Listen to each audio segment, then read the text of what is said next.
విద్యుత్ కార్మికులకు కోటి రూపాయలకు పైగా ప్రమాద బీమా అందించడం దేశ చరిత్రలోనే రికార్డన్నారు డిప్యూటీ సీఎం బట్టి విక్రమార్క.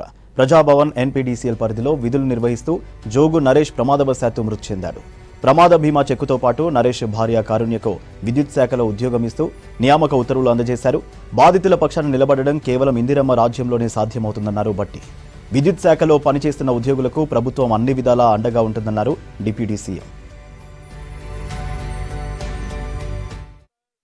చరిత్రలోనే విద్యుత్ శాఖల్లో పనిచేసేటువంటి కార్మికుల భద్రత కోసం మొట్టమొదటి శాఖ ఇంత పెద్ద ఎత్తున గతంలో జీవిత బీమాలు ఉన్నప్పుడు కూడా 5 లక్షల వరకు చేసి ఒకటేసారి ₹1 కోటి పైబడి విద్యుత్ బీమా ఏర్పాటు చేయడం అనేది కేవలం ఇందిరమ్మ ప్రభుత్వంలో రాష్ట్ర ముఖ్యమంత్రి రేవంత్ రెడ్డి గారి నాయకత్వంలో ఈ క్యాబినెట్ తీసుకున్న నిర్ణయం.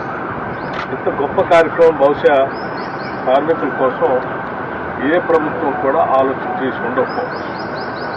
ఒక కార్మికుడు తను చేసే పని ప్రమాదకరమైనటువంటి పని అని తెలిసినప్పుడు కూడా గత ప్రభుత్వాలు ఇప్పుడు కూడా దీనిపై దృష్టి సారించారు.